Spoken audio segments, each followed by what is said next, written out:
오늘 저는 읽으신 본문의 말씀을 가지고 2026년 새해 맡기고 갑시다. 맡기고 갑시다. 원수 갚는 것이 내게 있으니 맡기고 갑시다. 모든 일의 결과를 하나님께 맡겨 놓고 갑시다. 최초의 제목은 이게 아니었어요. 최초의 제목은 웃으며 갑시다. 웃으며 갑시다. 좀 웃으면서 갑시다. 좋은 일도 있고 나쁜 일도 있고 속상한 일도 있고 여러 가지 많은 일들이 나를 고달프게 힘들게 하지만 그럼에도 불구하고 하나님을 아버지로 모신 자로서 웃으며 갑시다. 웃으며 갑시다. 맡겨놓고 갑시다. 하나님 앞에 모든 결과를 맡겨놓고 갑시다. 이와 같은 관점을 가지고 말씀을 나눠보고자 합니다. 2026년 새해를 맞이한 우리에게 오늘 본문은 이렇게 권하고 있습니다. 원수를 갚으려고 상대방을 저주하지 마라. 악에게 지지 말고 선으로 악을 이기라. 악을 악으로 갚지 마라. 곧 보복을 하려고 네가 맡은 그 명예롭고 영예로운 길을 놓쳐서는 안 된다. 보복을 하려고, 원수를 갚으려고 내가 맡은 선하고 명예롭고 영예로운 길을 결코 놓쳐서는 안 된다. 이를 위해 우리는 우선 좋은 표정을 지을 수 있어야 됩니다. 좋은 표정. 좋은 표정을 짓는 일은 우리가 어떠한 부르심 가운데 있으며 또한 그 부르심 안에서 우리의 역할이 무엇인지를 알 때에 지을 수 있는 표정입니다.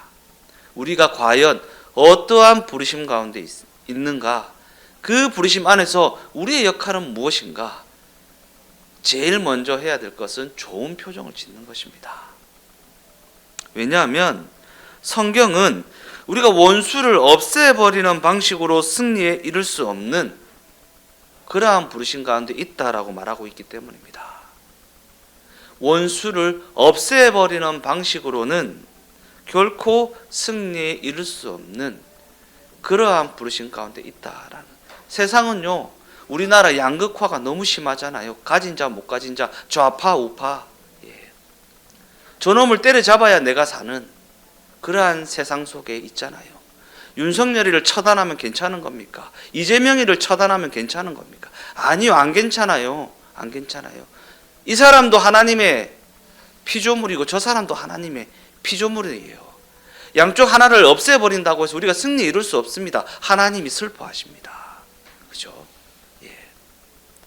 양극화요. 가진 자. 저 사람 걸 빼앗아야 내게 되는 게 아니잖아요. 우리는 악으로 갚지 않는 길로 부르심을 입었다라는 사실을 잊지 마십시오. 그리고 그 부르심은 우리의 인생에 우리가 소원하는 것처럼 그저 만사가 형통하는 것으로 자기 자존심을 지키는 것에 목숨 거는 삶이 되게 하지 않겠다고 하시는 하나님의 의지입니다. 우리의 부르심은요, 우리가 원하고 우리가 소원하는 것처럼 만사가 잘 되고 형통하는 것으로 내 자존심을 지키는 그 일에 목숨 거는 삶을 살아가지 않도록 하시겠다는 하나님의 의지이다라는 것입니다. 그 의지를 가지고 우리를 부르셨다라는. 너네는 그래 살지 마라. 세상은 그럴지언정 내 백성, 내 자녀, 너희는 그러지 마라 라는 것입니다. 세상은 한쪽을 없애버려야지만 내가 살 수 있는 그런 양극화 구도를 가지고 있지만 하나님의 자녀라고 하는 너희는 그러지 마라. 이것이 바로 우리를 부신 하나님의 뜻과 의도하심이라는 하나님의 의지입니다. 의지. 이처럼 하나님은 우리가 그렇게 살도록 내버려 두지 않으시겠다고 말씀하십니다. 너희가 거짓된 인생을 살도록 내버려 두지 않겠다. 그리고 이를 위해 우리의 정황 가운데 뚫고 들어오신 분이 바로 예수 그리스도입니다. 예수께서 십자가에 못 박히셔서 우리를 하나님의 자녀, 하나님의 백성을 삼아 주신 것은 우리로 하여금 너희는 그렇게 살지 마라. 먹히고 먹히는 그러한 세상 흐름에 따라 살아가는 자들이 되지 마라. 이는 우리가 오직 예수 그리스도 안에서만 진정한 감사와 기쁨을 누릴 수 있다라는 의미입니다. 예수 그리스도 안에서만 진정한 감사와 기쁨을 누릴 수 있다. 저 사람이 처단된다고 해서 내가 감사와 기쁨이 넘치는 게 아니다라는 것입니다. 내 원수를 때려잡아야지만 내가 감사와 기쁨이 넘치는 것이 아니다라는 것입니다. 예수를 벗어나게 되면 그저 원망과 불평밖에는 남는 것이 없는 인생이 되어버리고 맙니다. 예수를 벗어나게 되면 그저 원망과 불평밖에는 남는 것이 없다. 오직 예수 안에서만 진정한 감사와 기쁨을 누릴 수 있다. 그와 같은 관점에서 우리가 지난 한 해를 뒤돌아보십시오. 하나님이 은혜 베푸셨다라는 고백밖에는 할 것이 없지 않습니까? 내 실력을 가지고 내 원수를 때려잡아서 내가 높아진 것이 아니지 않습니까? 내 실력 없음에도 불구하고 내 연약함에도 불구하고 하나님께서 은혜를 베풀어 주셔서 지금 이 자리에까지 올 수 있지 않았습니까?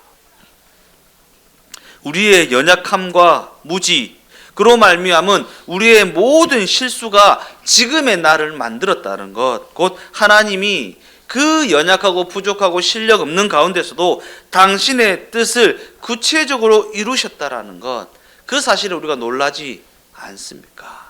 나는 실수했는데, 내가 연약해서 부족해서 속 좁아서 마음이 개팍해서 실수하고 잘못된 선택을 하고 우둔한 선택을 했을 뿐인데, 그러한 실력 없음이 지금의 나를 만들었고 하나님의 뜻을 구체적으로 내 삶 가운데 이루어가고 계시는구나 라는 것을 보게 될 때면 감사와 찬송을 올려드리지 아니할 수 없지 않습니까?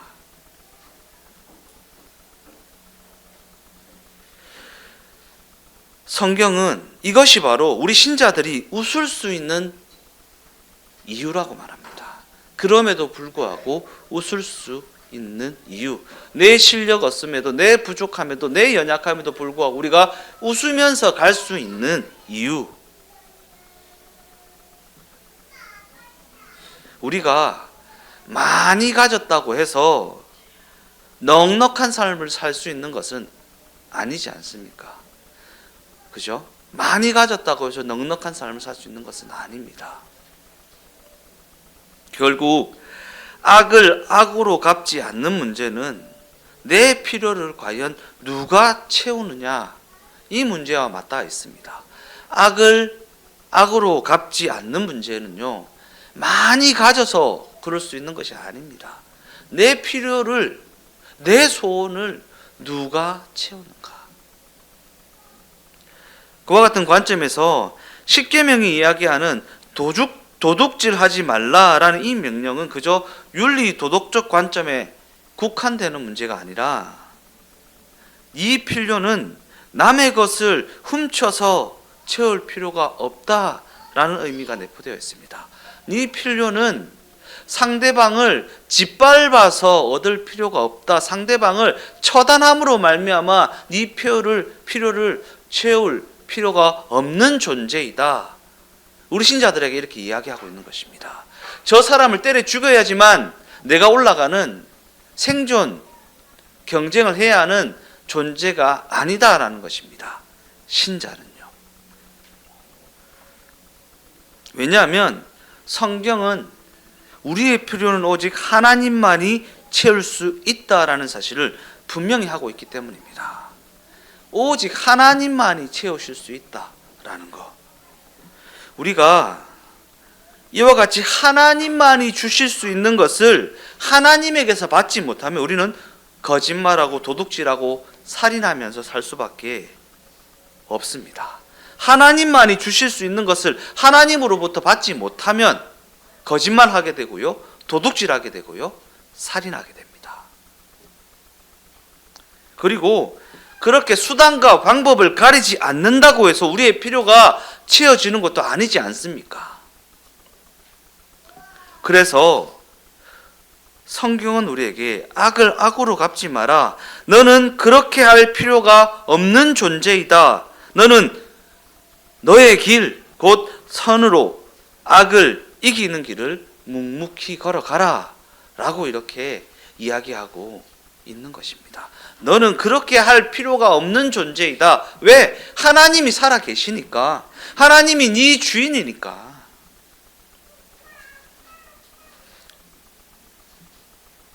세상의 위협과 그 시험 앞에서 분명하게 확인하십시오. 나라는 존재가 어떠한 존재인지, 어디에 속하여 있는 존재인지, 누가 책임져 주는 존재인지, 세상의 그 위협과 시험 앞에서 확인하십시오. 우리가 직면하여 있는 고달프기 그지없는 그 조건 속에서 하나님이 과연 어떠한 명예와 어떠한 영광과 어떠한 위대함을 드러내고 계시는지 확인해 보라는 것입니다. 세상은 우리를 속입니다. 니 그러다가 망한다? 그러다가 큰일 난다? 아니요. 세상은 그럴 수 있습니다. 그런데 하나님께 속하여 있는 하나님의 자녀, 백성, 신자들은 거기서 건짐을 받아, 흑암의 권세에서 건짐을 받아 하나님의 아들의 나라로 옮겨진 자들이지 않습니까? 그 존재됨을 세상의 위협과 그 시험 앞에서 확인해 보라는 것입니다. 진짜 그들 말대로 되는지 아니면 하나님의 말씀대로 되는지 확인해 보시라.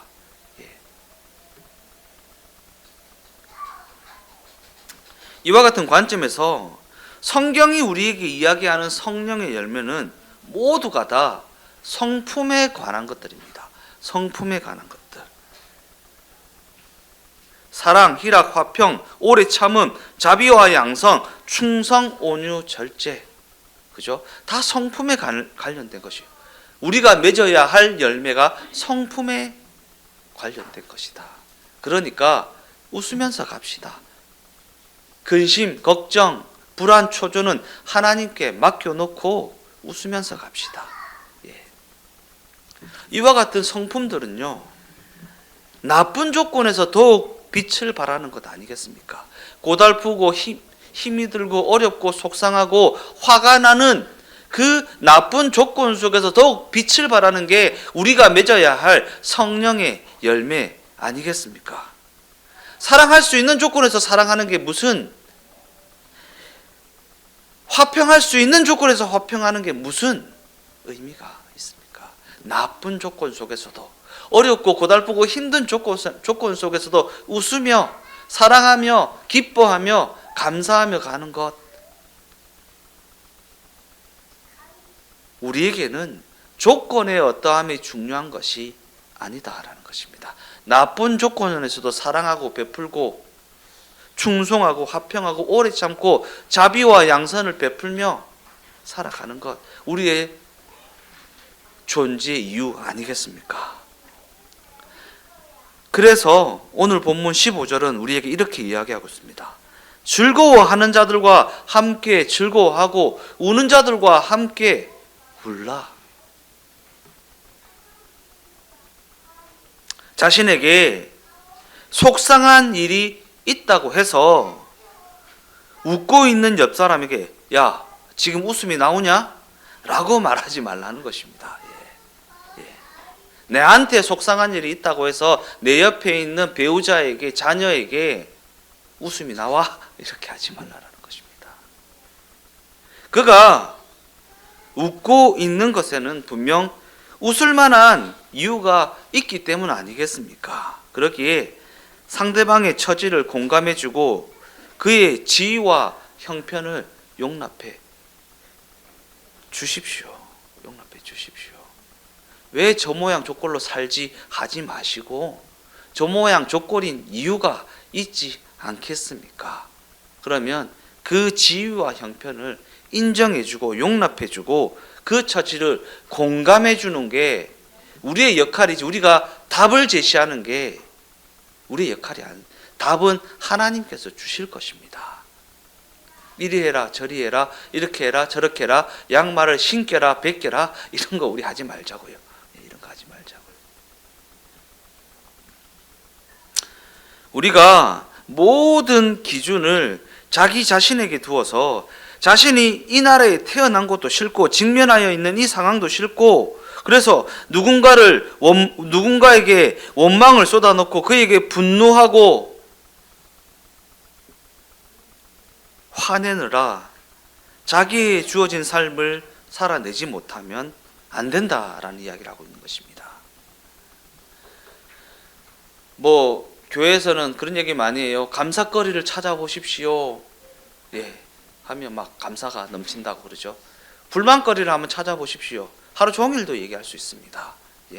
내가 불만인 거, 내가 만족스럽지 못한 거, 내가 화가 나는 이유, 내가 짜증내는 이유, 내가 원망과 불평을 쏟아내는 이유를 찾아보십시오. 하루에 100만 가지도 찾을 수 있습니다.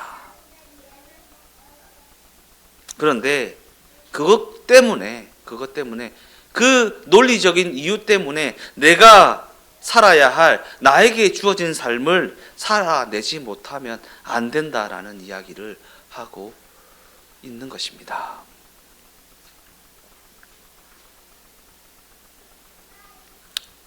그럼에도 불구하고 웃자. 왜요? 우리는 맡길 수 있는 분이 있지 않습니까? 우리에게는 우리의 근심과 우리의 걱정과 우리의 아픔을 맡길 수 있는 분이 있지 않습니까? 그러니까 저 사람은 왜 웃고 있냐? 저 사람은 왜 울고 있냐?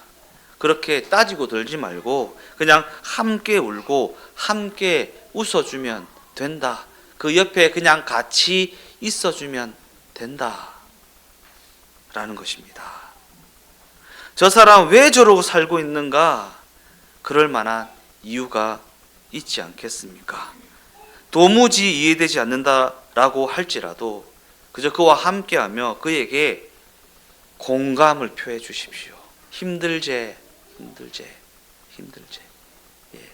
오래된 일이지만 우리 노도현 권사님이 예전에 지하철에서 오랜 친구를 만났는데 삶이 쉽지 않아요. 남편도 병이 들었고 본인도 몸이 아프고 삶에서 힘든 일이 많습니다. 그래서 네 예수 안 믿어서 그렇다. 내랑 예수 믿자. 이렇게 전도를 하셨다고. 네 예수 안 믿어서 남편도 아픈 거고 네 예수 안 믿어서 그런 문제가 많은 거고 네 예수 안 믿어서 그런 거다라는 선한 의도에서 그렇게 하셨겠지만 근데 제가 권사님한테 권사님 그렇게 하지 마시고 니 참 고생 많았다. 여기까지 온다고 얼마나 고생 많았노. 이제는 예수 믿고 우리 마음 편안하게 천국 갈 준비하자. 이렇게 전도하면 더 좋지 않겠습니까? 라고 제가 말씀을 드린 적이 있습니다. 정답을 제시하지 마시고요. 공감해 주시고 위로해 주시고 함께 하시며 내가 누리고 있는 이 기쁨을 그냥 전해주면 됩니다. 하나님의 자녀라는 하나님의 백성이라는 이 기쁨과 감사와 찬송을 그들에게 보여주면 됩니다. 그들에게 답을 제시하거나 방향을 제시하는 것은 하나님이 하실 일입니다. 본문 16절 말씀입니다. 서로 마음을 같이하며 높은 데에 마음을 두지 말고 도리어 낮은 데 처하며 스스로 지혜 있는 채 하지 말라. 내 경험에서 비롯된 정답 그에게도 적용시키지 말라라는 것입니다. 그저 그냥 마음을 같이하며 그와 함께하며 그에게 공감해주면 된다라는 것입니다. 그리고 이 말씀은요, 너는 작가가 아니다.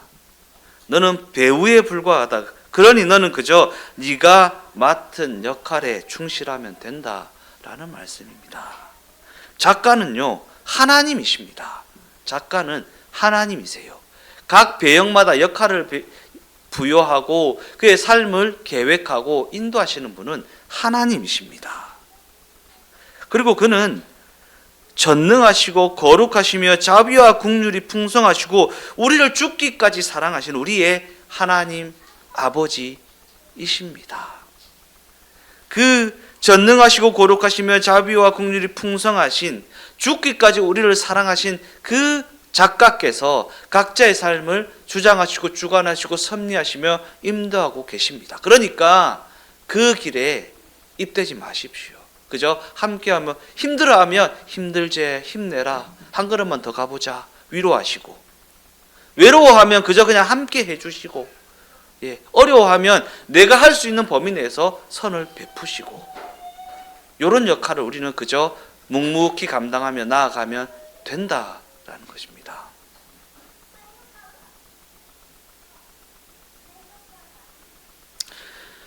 성경은 이와 같은 사실을 근거로 하여서 하나님이 전능하시며 거룩하시며 자비와 긍휼이 풍성하시고 우리를 죽기까지 사랑하신 분이시다라는 사실을 근거로 하여서 우리에게 겁낼 것 없다라고 말합니다. 겁낼 것 없다. 우리가 겁을 내는 것은 하나님이 이와 같은 분이시다라는 것이 분명하지 않기 때문 아니겠습니까? 우리가 섬기는, 우리를 책임져 주시는, 우리의 주인 되시는 하나님이 이와 같은 분이라는 사실이 분명하지 않으니까 겁이 나는 것 아니겠습니까? 물론 이와 같은 신앙의 경지는 단번에 생기는 것은 아닙니다. 그래서 우리가 목표로 삼고 걸어가야 할 부분입니다. 이와 같은 경지를 목표로 삼고 걸어가야 한다. 그러나 우리가 성경이 겁낼 것 없다라고 말하는 이 근거를 분명히 알지 못하면 상대방을 향해 왜 그 모양 그 꼴로 사냐라고 지적을 하게 됩니다.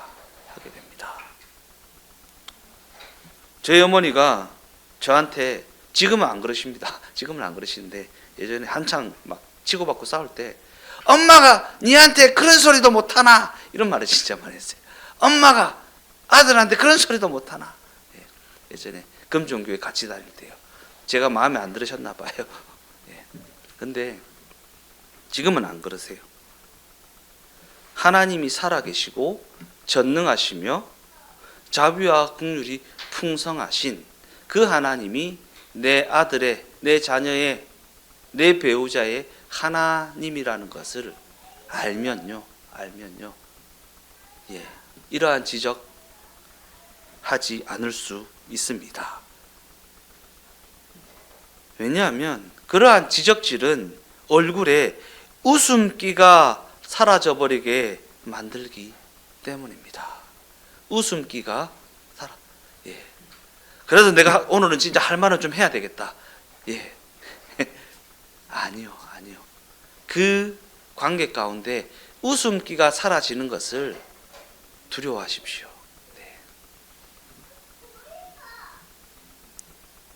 성경은 그렇게 하면 안 된다고 말하고 있기 때문입니다.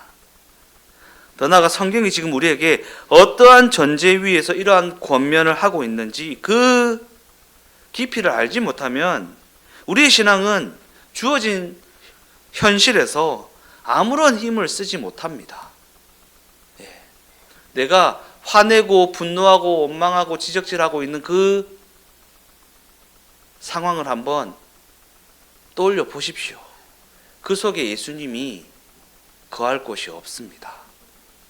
내가 내 기준을 가지고 왜 이렇지 않냐고 저렇지 않냐고 원망하고 불평하고, 왜 이렇게 하지 않고 왜 저렇게 하지 않냐고 지적질하고, 내 자녀에게, 내 배우자에게,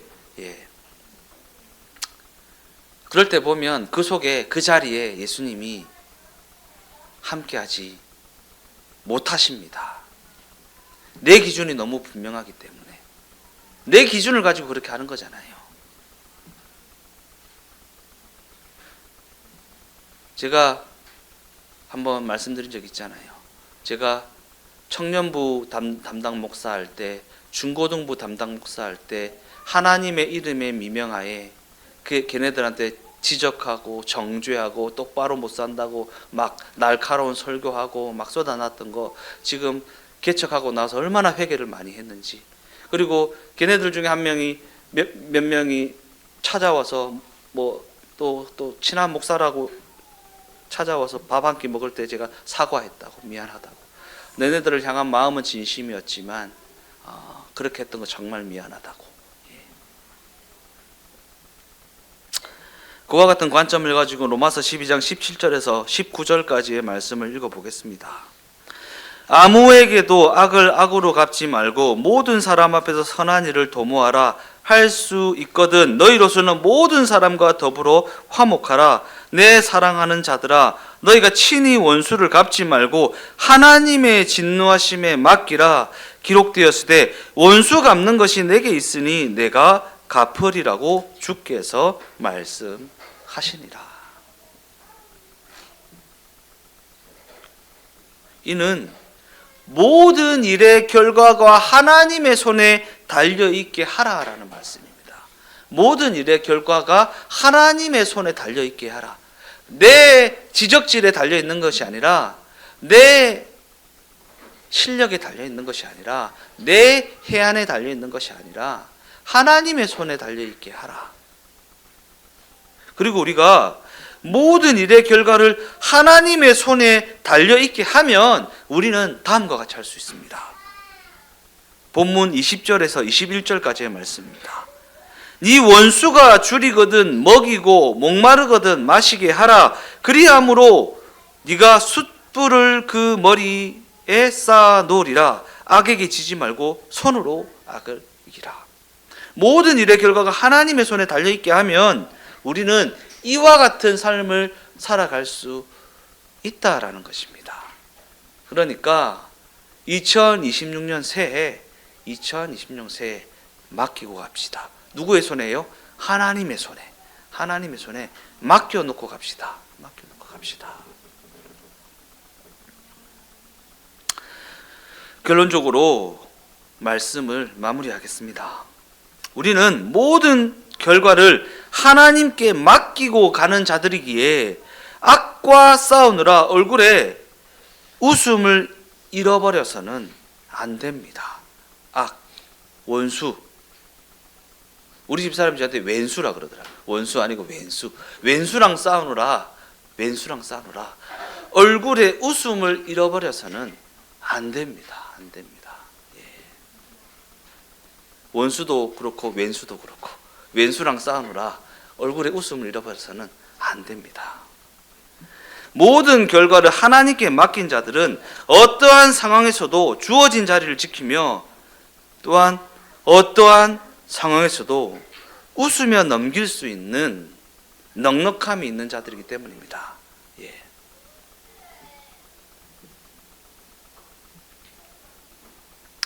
우리 자녀들 보면 우리 막내가 첫째 둘째를 못 이기니까 누구한테 일러 바칩니까? 엄마한테 일러 바칩니다. 예. 맡기고 가자. 하나님한테 일러 바칩시오. 하나님한테 가서 맞서 싸우지 말고 그냥 하나님한테 일러 바치십시오. 모든 일의 결과는 하나님의 손에 달려 있으니까 하나님께서 교통정리해 주실 것입니다. 악에게 지지 마라. 악한 일에 시험을 받아 네 역할을 집어던지고 그저 보복하는 것에 마음을 빼앗기지 마라. 왜냐하면 잘잘못의 차원을 넘어서 있는 하나님의 뜻과 의도하심이 우리에게 주어진 그 정황 속에 나타날 것이기 때문이다. 여기서 잘잘못의 차원을 넘어서 있다라는 사실이 중요합니다. 잘잘못의 차원을 넘어서 있다. 이는 우리가 직면하게 된 이 상황이 그저 옳고 그름을 가리는 자리가 아니라는 것입니다. 옳고 그름을 가리는 자리가 아니다.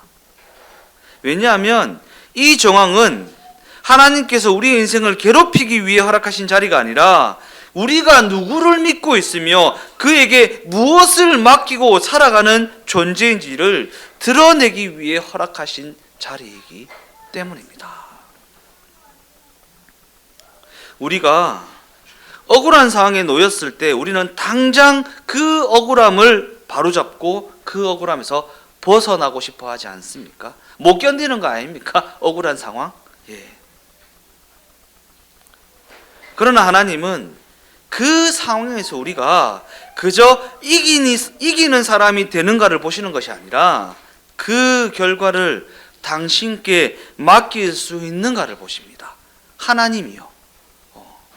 그 억울한 상황에서 모든 억울함을 풀고 막 승리하여서 깃발을 높이 드는 걸 원하시는 게 아니라 그 억울한 상황에서도 그 결과를 당신께 맡길 수 있는가, 그것을 보십니다.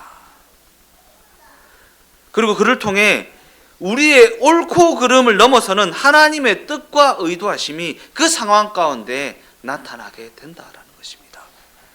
이런 경험 많이 해보지 않으셨습니까? 막 억울해 죽겠고 뭐 당장 찾아가서 삼자 대면을 해서 풀고 싶은 그 문제가 있었을 때, 옳고 그름을 당장에 가려내고 싶을 그때에 하나님께 그 일을 맡겼을 때 그 문제가 해결되었을 때의 상황은 옳고 그름이 분명해지는 것이 아니라 하나님의 뜻이, 하나님이 이 일을 겪게 하신 이유가 이것이었구나 라는 식으로 해결되는 거 경험해보지 않으셨습니까? 하나님 이런 식으로 일을 하시더라고요. 저 나쁜 놈, 이 착한 놈이 되는 게, 이게 분명해지는 게 문제 해결의 모습이 아니라 하나님이 해결하시는 일의 해결의 모습은요, 저 사람도 나도 죄인에 불과하다라는 것이 드러나고 하나님의 뜻만이 온전하게 서게 되는 그러한 모습이지 않습니까? 그러기에 너희는 그들과 싸우느라 네 길을 망치지 말고 너희에게 주어진 길을 그저 묵묵히 걸어가라. 너희는 이미 충분히 가진 자다. 곧 예수가 너희를 위해 기꺼이 죽으셨다라는 사실을 잊지 마라. 이렇게 말씀하십니다. 2026년에는 이와 같이 일하시는 하나님의 은혜가 우리 삶 가운데 충만하게 나타나서 양극화로 충만한 이 세상 가운데 예수 믿는 우리라도 하나님을 아버지로 모신 자로서 넉넉함을 가지고 걸어가는 2026년이 되어지시기를 예수님의 이름으로 축원드립니다.